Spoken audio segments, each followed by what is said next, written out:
नमस्कार, मी डी.टी. आंबेगावे, मुख्य संपादक सत्य पोलीस टाइम्स। सामान्य जनतेचा आवाज बुलंद करण्यासाठी सत्य पोलीस टाइम्स या चॅनेलला आत्ताच सबस्क्राइब करा। ते जीवन म्हणजे निसर्गाशिवाय जीवन अशक्य आहे, पण आज मानवाने निसर्गामध्ये ढवळाढवळ करण्यास सुरुवात केली आहे। त्यामुळे मानवाला अनेक समस्यांना तोंड द्यावे लागत आहे, जसं की अवेळी पाऊस व वाढणारी यावेळी जर आपण गरमी पाहिली तर ती गरमी वाढलेली दिसली आपल्याला।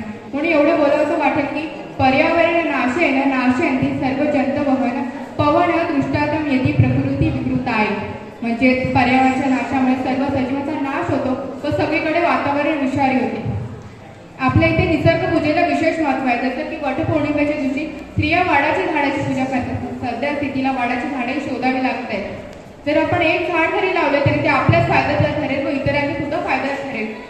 आपले जर एक गोष्ट त्याच्यामधून समजून येते, म्हणजे आजोबा होते, म्हणजे कोरोनामध्ये खरी कथा आहे। ते आजोबांना कोरोना होतो तेव्हा ते कोरोना झाल्यामुळे ते आजोबा हॉस्पिटलमध्ये ऍडमिट असतात आणि मग नंतर त्यांची परिस्थिती अत्यंत गंभीर होते, म्हणून त्यांना व्हेंटिलेटरमध्ये ठेवण्यात येते। मग व्हेंटिलेटरच्या नंतर ते बरे होतात आणि जेव्हा त्यांना व्हेंटिलेटरचं बिल दाखवलं गेलं जातं तेव्हा आजोबा ते अक्षरशः रडतात। ते व्हेंटिलेटरचं बिल पाहून रडत होते। जेव्हा त्यांना विचारलं जातं आजोबा तुम्ही व्हेंटिलेटरचं बिल पाहून रडताय का, तेव्हा आजोबा बोलतात तुम्ही व्हेंटिलेटरचं बिल पाहून नाही रडत आहे, मी एवढ्या वर्ष, म्हणजे ते आजोबा 83 वर्षाचे होते, मी 83 वर्ष त्या फुकटमध्ये निसर्गाचा ऑक्सिजन घेत होतो।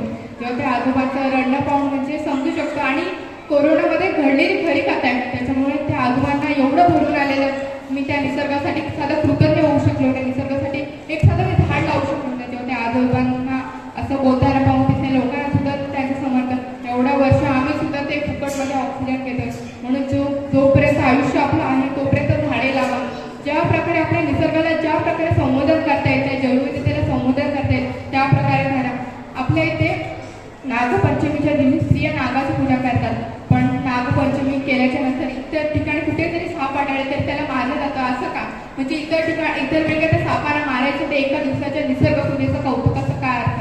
म्हणजे त्या निसर्ग पूजेला आपण फक्त त्या एका दिवसासाठी महत्व दिल्यासारखे आहोत। आणि आपल्या इथे जैवविविधतेचं संवर्धन आपण खऱ्या अर्थाने कसं केलं पाहिजे, म्हणजे आपण प्लास्टिकचा ज्या प्रकारे वापर करतो त्या प्रकारे आपण प्लास्टिकचा वापर कमी केला पाहिजे। आपण त्या प्लास्टिकचा वापर करतो, आपण इतर ठिकाणी प्लास्टिक टाकतो, मग ते प्लास्टिक नंतर गाई गुरं खातात आणि आपण काय ते गाई गुरं खाल्याच्या नंतर अक्षरशः त्यांचं पोट फुगतं आणि मग ते मृत्यू देखील पडतात। आपण ते बघू सुद्धा शकत नाही, ते मृत्यू एवढं तळमत असतात ना, कारण करणारे कुत्री म्हणजे सगळं करणारे आपणच आहोत ना।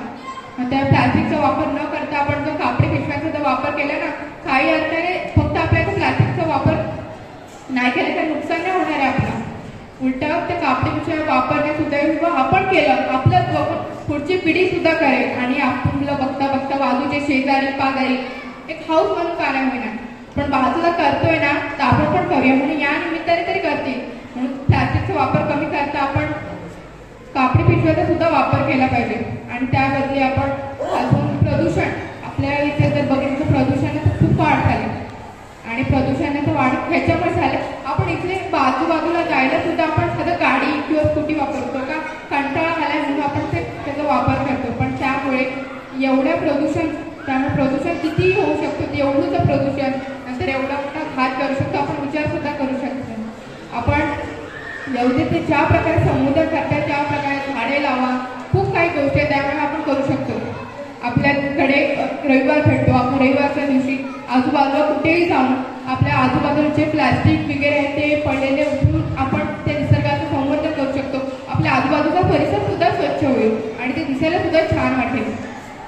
काय ना, एक शेवटला जाताना एवढंच बोलेल, प्रकृती उदय विकृती चयन करू, म्हणजे प्रकृती का विकृती आता निवड आपली आहे। जैवविविधतेचं संवर्धन करून आपल्याला, म्हणजे जेव्हा आपण मारताना सुद्धा बोललं पाहिजे, ते व्हेंटिलेटर मी घेतलोय तो फुकटमध्ये ऑक्सिजन आता घेत नाही, मी एवढी सगळी झाडं लावून तो ऑक्सिजन घेत आहोत। आणि जर आजोबांची अशी अवस्था असेल तर आपण काय करू शकतो? धन्यवाद। सामान्य जनतेचा बुलंद आवाज, सत्य पोलीस टाइम्स।